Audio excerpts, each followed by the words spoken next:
마태복음 17장 22절로 23절 말씀입니다.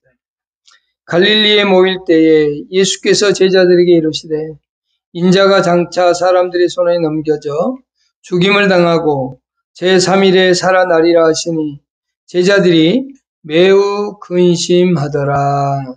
아멘. 예수님께서 죽음과 부활에 대하여 예언한 두 번째 예언입니다. 죽음과 부활에 대한 예수님의 두 번째 예언입니다. 오늘 제목은 죽음과 부활에 대한 두 번째 예언입니다. 마태복음 16장 21절에도 예수님께 첫 번째 이때로부터 예수 그리스도께서 자기가 예루살렘에 올라가 장로들과 대제사장들과 서기관들에게 많은 고난을 받고 죽임을 당하고 제3일에 살아나야 할 것을 제자들에게 비로소 나타내셨다는 거죠. 주는 그리스도시요 살아계신 하나님의 아들이다라는 그 신앙 고백하시고 난 다음에, 그리고 교회를 세울 것을 예언하시고 난 다음에 바로 예수님께서 이제 제자들에게 자기의 죽음과 부활에 대하여 설명을 했습니다. 그러나 그 제자들은 이해할 수가 없었고요. 그리고 이제 제자들 가운데 세 사람을 선택해서 베드로, 야고보, 요한을 선택해서 변화산상에서 아주 변화되어진 모습을 통해서 예수 그리스도의 다음에 부활의 모습까지도 보여주셨습니다만, 그러나 그들은 아직도 이 예수님께서 죽음과 부활에 대한 예언을 할 때에 받아들이지 못하고 이해하지 못하는 그러한 모습이 오늘 본문에 나옵니다. 예수님께서 죽으심과 부활에 대해 예언했는데 그들의 반응은 23절에 보면 이렇습니다. 제자들이 매우 근심하더라 입니다. 예수님의 죽으심과 부활하심에 대해서 얘기를 했는데 전혀 이해를 못했다는 겁니다.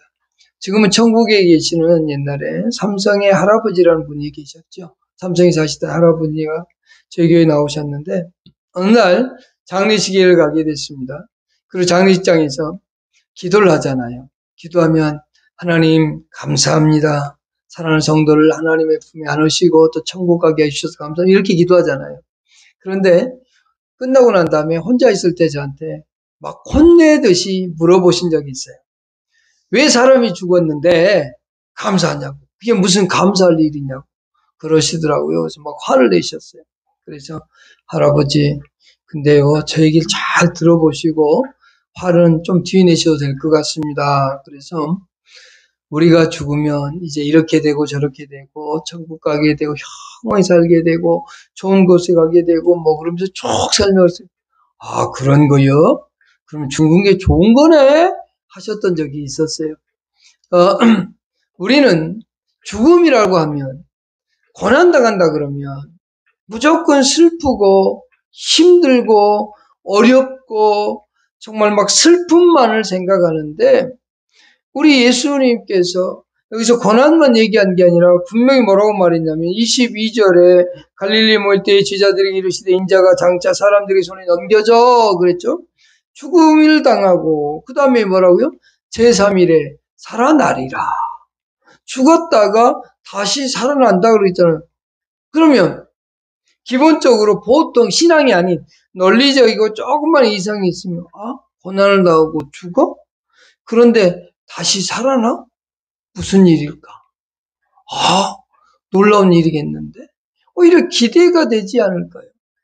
근데 제자들은 그것을 전혀 신앙과도 멀고 이성과 논리적으로도 멀고 그냥 닥치는 현실, 자기들이 스승을 이룰 수 있다는 그 사실 하나에 근심했던 겁니다. 그것을 이제 우리 하나씩 살펴보도록 하겠습니다. 22절부터 천천히 한번 보겠습니다. 갈릴리에 모일 때에 예수께서 제자들에게 이르시되 인자가 장차 사람들의 손에 넘겨져 23절까지 죽임을 당하고 라고 되어 있습니다. 첫 번째, 예수님의 십자가 순환이 예고되어지고 있습니다. 예수님이 제자들이 하시는 말씀이 인자가 라는 표현을 씁니다. 인자가 사람들에게 넘겨져서 이제 죽임을 당하게 될 것이다 라고 얘기하고 있거든요. 이는 무슨 말이냐면 우리는 여기서 예수님이 자신의 이름을 인자라는 표현을 많이 쓰거든요. 그 표현은 뭐냐면 자신이 하늘에서 온 사람이고 우리의 인간과는 다른 존재로서 하나님의 아들로서 이 땅에 왔다는 것을 설명해 주고 있는 겁니다. 본인 스스로가 하늘에서 온 분이고 모든 사람들을 위한 구원자고 하나님의 곁에 계시다가 그분으로부터 이 땅으로 오신 분이라는 사실, 다시 말하면 하늘에서 온 사람이라는 뜻으로서 인자다라는 표현들을 쓰고 있습니다. 이는 이사야 53장에 나오는 고난의 종을 하나님과 화해시키는 연결로서 설명하기 위해서 인자라는 표현을 자주 사용하셨습니다. 그러니까 지금 예수님 인자가 내가 하늘로부터 왔지 않냐, 내가 남들하고 다른 구원자지 않느냐 제자들이 얘기하면서, 그런데 내가 사람들에게 넘겨져서 고난을 받게 될 것이다는 거죠. 반복적으로 지금 아까 서두에서 말한 것처럼 마태복음 16장 21절에도 설명을 했는데 지금 제자들이 이해를 하지 못하니까 다시 한번 반복적으로 설명해 주고 있는 겁니다. 왜 그러냐면 이것을 반복적으로 설명하고 있는 이유는 이것은 번복할 수 있는 일이 아니다. 예수님이 고난당하는 것, 내가 죽는 것은 번복하거나 취소하거나 절대로 어떻게 해결할 수 있는 게 아니다. 이것은 변경 불가라고 하는 것을 설명하고 있는 겁니다. 예수 그리스도의 고난은 반드시 이루어져야만 되는 것이다라는 것을 예수님은 제자들에게 그렇게 설명하고 있는 겁니다. 왜 그래야 되는가요? 이것은 하나님이 우리를 사랑하시잖아요. 우리의 구원을 이루기를 원하고 우리를 사랑하시고 우리를 하나님의 자녀를 삼고 싶으신 건데 이것은 하나님께서 자기 스스로 결정하고 우리를 선택한, 그리고 이 뜻을 선택한 하나님의 뜻이기 때문에 예수 그리스도는 그 고난을 받아야만 되었던 겁니다. 그래서 예수 그리스도는 이 하나님의 뜻에 철저하게 순종하는 겁니다. 내가 예수 그리스도께서 고난을 안 당할 수도 있잖아요. 천사들을 불러서 로마 군대를 멸할 수도 있다고 말씀하셨거든요. 그런데도 본인 스스로가 이렇게 고난을 당하는 이유는 그것이 하나님의 뜻이기 때문에 그렇습니다. 결국 제자였던 가룟 유다를 통해서 그는 사람들에게 넘겨졌지요. 이 사람 여러 사람들에게 넘겨지면서 그는 고난을 당하게 되어진 겁니다. 장차 사람들의 손에 넘겨질 것이다 라고 하는 22절에 인자가 장차 사람들의 손에 넘겨질 것이다 라고 하는 표현이 있는데, 예수님은 여기서 넘겨진다는 표현, 그 말은 존귀하신 그 예수 그리스도께서 하나의 장난감처럼 요리 옮겨지고 저리 옮겨지는 그와 같은 모습을 지금 넘겨진다는 표현을 쓰고 있습니다. 그러니까 하찮은 존재처럼 여겨져서 이리 가고 저리 가는 그와 같은 모습으로서 사람들에게 넘겨질 것이다. 첫 번째 예언에서 예수님은 이렇게 말했습니다. 장로들과 대제사장들과 서기관들에게 많은 고난을 받고 그랬죠. 장로들, 제사장들, 서기관들, 그리고 산헤드린에 넘겨지고 그리고 끝내는 빌라도에게로 끌려가서 재판을 받고 처형당하는 자신의 모습을 그렇게 설명해 주고 있는 겁니다. 예수 그리스도는 장차 사람들의 손에 넘겨져서 그렇게 장난감처럼 취급받게 된다는 사실을 보여주고 있죠. 그래서 예수의 고난을 당할 때 사람들은 예수에게 가시관을 씌우면서 네가 유대인의 왕이냐 약 올리고 그러면서 침을 뱉고 때리고 옷을 벗기고 괴롭히잖아요. 조롱도 하고 멸시도 하고 그게 바로 예수님이 예언한 이 내용입니다. 내가 그렇게 되어질 것이다 라고 말입니다. 그것이 하나님의 뜻이기 때문에 그렇게 될 수밖에 없습니다. 그리고 나서 죽임을 당할 것이다 라고 얘기합니다. 예수 그리스도는 그렇게 많은 조롱과 멸시와 무시를 당하고 사람들이 장난감처럼 자기를 갖고 놀다가 그렇게 죽이는 자리에 넘어가게 된다라고 하는 겁니다. 예수님은 죽을 수밖에 없는 겁니다. 예수님은 죽는 것이 하나님의 뜻입니다. 우리는 그래서 예수님이 이 땅에 왜 오셨는가, 그리고 예수님이 왜 죽으셔야만 되는가에 대하여 잘 생각해야 돼요. 예수님은 반드시 죽어야 되는 것이 예수님의 사명입니다. 예수님의 죽음이 갖는 의미를 크게 세 가지만 살펴보도록 하겠습니다. 첫 번째, 죄를 사하기 위함입니다. 예수님은 마태복음 20장 28절, 마가복음 10장 45절에서 인간의 죄를 위해 대속물이 되기 위해서 이 땅에 오셨다고 말합니다. 예수 그리스도의 죽으심으로 말미암아서 우리의 죄가 용서되었다고 에베소서 1장 7절에서 말씀해 주고 있습니다. 예수 그리스도의 십자가의 죽으심으로 말미암아서 우리는 죄 사함을 받게 되는 겁니다. 예수 그리스도는 곧 죄를 사하기 위하여 이 땅에 하나님 셨음에도 불구하고 우리와 똑같은 인성을 취하시고 혈과 육을 지닌 육체를 가지신 이 몸으로 이 땅에 오셔서 고난당하고 죽어야만 됐던 겁니다. 두 번째는 마귀를 없애기 위해서라고 히브리서 2장 14절과 15절에 그렇게 말합니다. 혈과 육이 우리와 똑같은 혈과 육을 가지신 이유께서 마귀를 없애기 위해 그렇게 하셨다고 말씀입니다. 세 번째는 하나님의 능력을 보여주기 위함입니다. 하나님께서 우리 인간을 구원하고자 하신 하나님의 그 놀라운 능력을 보여주기 위해서라고 고린도서 1장 18절에 말합니다. 우리를 구원하시는 그 하나님의 놀라운 능력, 그것은 보잘것없어 보이고 십자가에 저주받아 죽는 그 예수 그리스도를 믿을 때 그것이 가능케 되어진다는 것을 우리에게 가르쳐주고 있습니다. 예수 그리스도의 이 죽음은 전 세계 모든 사람들에게까지 해당될 수 있고 전 세계 모두에게도 퍼져갈 수 있는 이 예수 그리스도의 십자가의 죽으심은 죽음이 미치는 범위는 끝이 없습니다. 전 우주 가운데, 전 세계 가운데 가능한 겁니다. 요한일서 2장 2절에 그는 우리의 죄를 위한 화목제물이니 우리만 위할 뿐 아니요 온 세상의 죄를 위함이라고 사도 요한은 그렇게 기록하고 있습니다. 예수 그리스도는 죽어야만 되었던 겁니다. 그래서 제자들에게 그것을 미리 가르쳐주고 있는 겁니다. 근데 제자들은 그것을 이해하지 못하고 있습니다.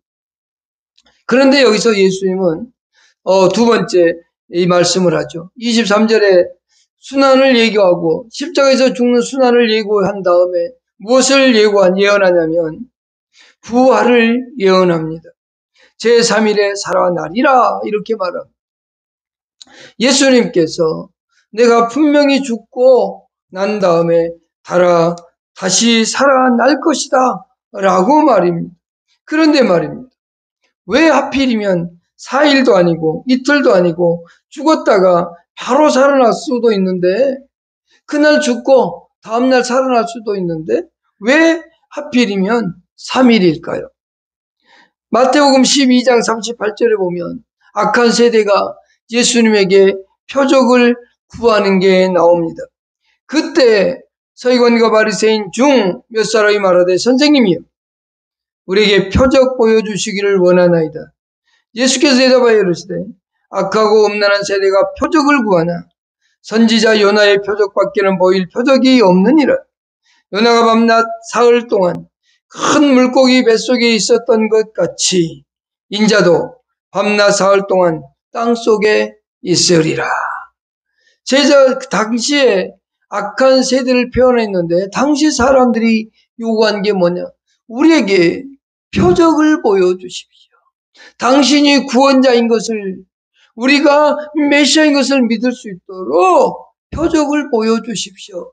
그랬더니 예수님께서 하시는 말씀입니다. 내가 너에게 가르쳐줄 표적은 요나의 표적밖에는 없다. 왜냐하면 당시 사람들은 요나에 대한 이야기는 알고 있었지 않습니까? 큰 물고기 속에서 3일 동안 있다가 3일 후에 살아나와서 니느웨 성에 가서 외친 걸 알고 있거든요. 그 표적을 이루기 위해서 요나의 표적의 그것이 가짜가 아니라 진짜였고 메시아를 보여주기 위한 하나의 표적이었음을 나타내 보여주기 위해서 예수께서는 바로 3일 만에 살아난다고 예언하고 있는 겁니다. 또한 요한복음 2장 19절에 예수께 대답하여 이르시되 너희가 이 성전을 얼라 내가 사흘 동안에 일으키리라 라고 얘기합니다. 너희가 이 성전을 헐라. 여기서 이 성전을 헐라는 건 뭡니까? 예수님 자신의 죽음을 얘기합니다. 그러나 그 3일 후에는 내가 부활하게 될 것이다 라고 말하고 있는 겁니다.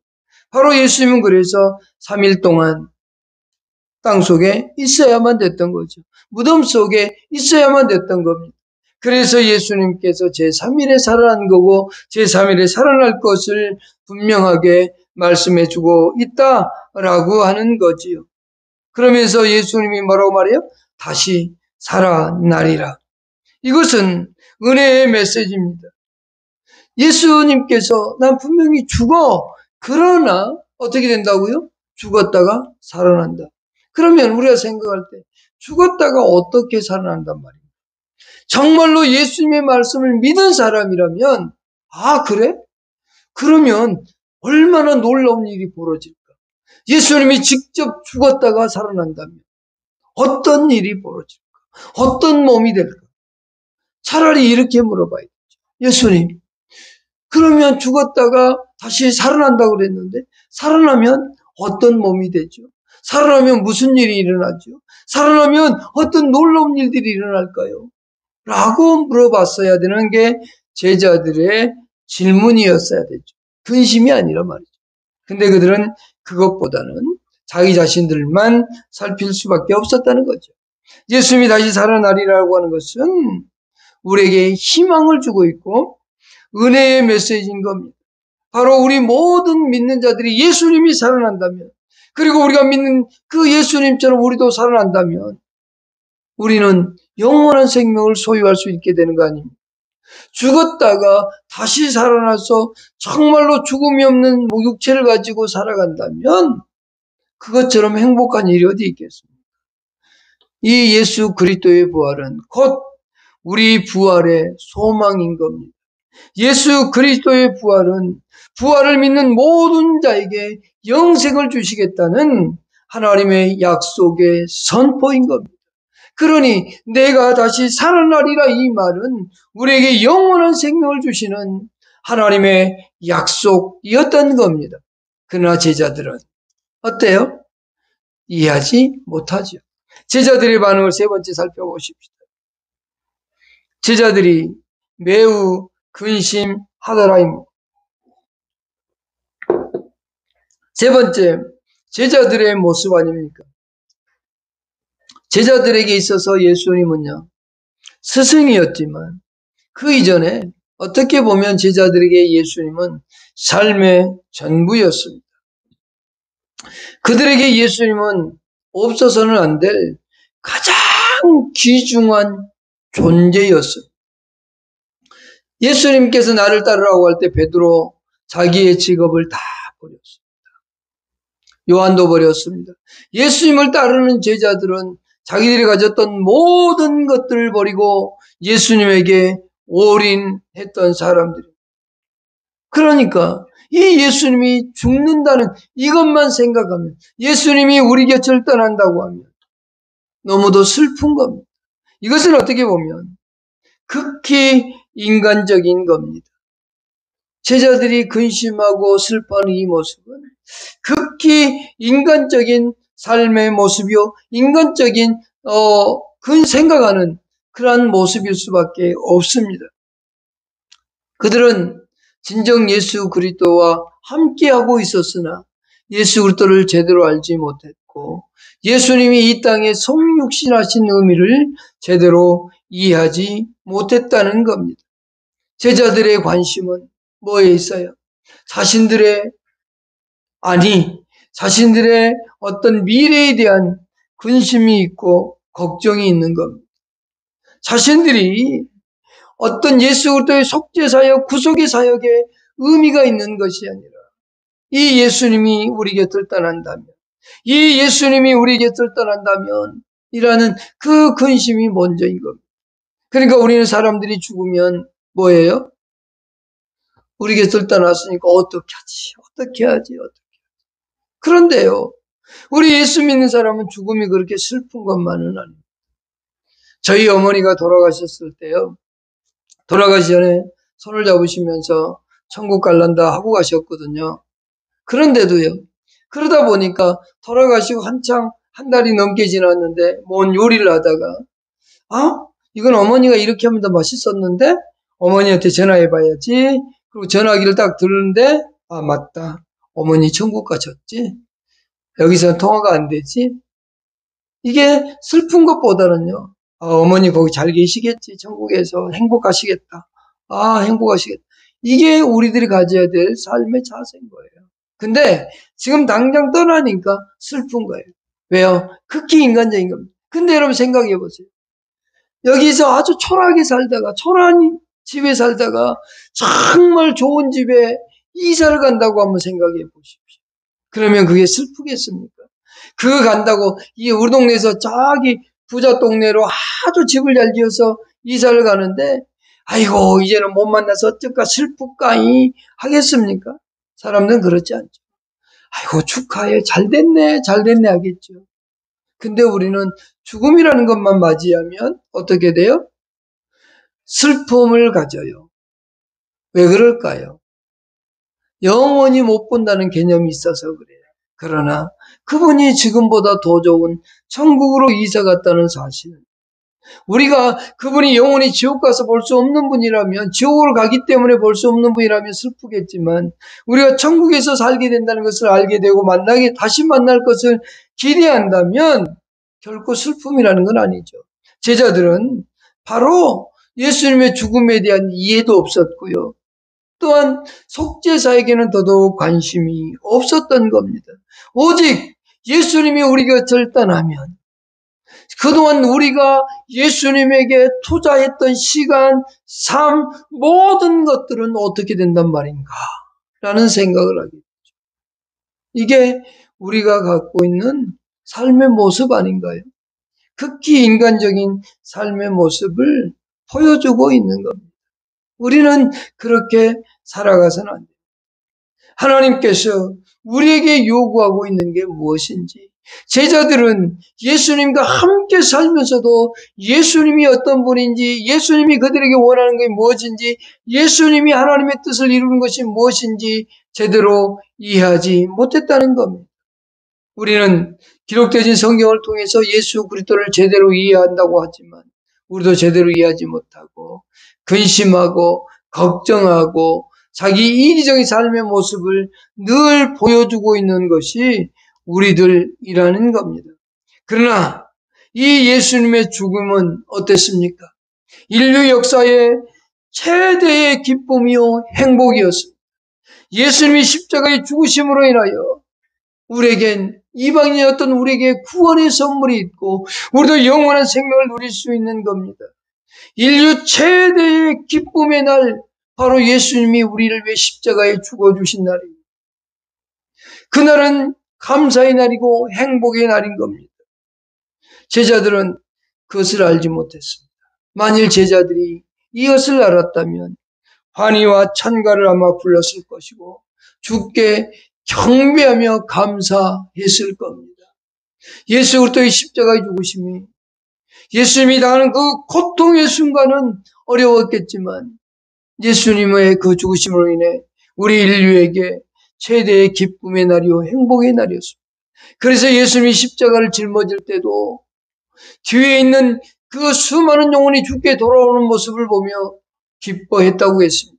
여러분, 우리는 언제나 십자가를 생각한다면 우리에게 구원을 주신 그 하나님의 은혜를 기억하십시오. 여러분, 우리는 회개할 때 또는 십자가를 생각할 때 늘 예수님의 죽으심 때문에 막 마음 아파하죠. 그러나 그 일로 인하여 우리에게 주어진 행복과 기쁨을 한번 생각해 보십시오. 예수 그리스도로 말미암아서 내가 이 땅에서 하나님을 경외하고 하나님의 은혜 속에서 하나님의 복주심 속에서 이 땅을 살아가다가 영원한 나라를 소유받는 존재가 되었다는 사실, 천국을 소유하게 되었다는 사실, 우리에겐 하나님과 함께하는 영원함이 있다는 이 사실이 우리에게는 행복인 겁니다. 제자들은 이해하지 못했기 때문에 근심했지만 우리는 기뻐하고 즐거워하는 여러분 될 수 있기를 축복합니다. 기도하겠습니다. 하나님 고맙습니다.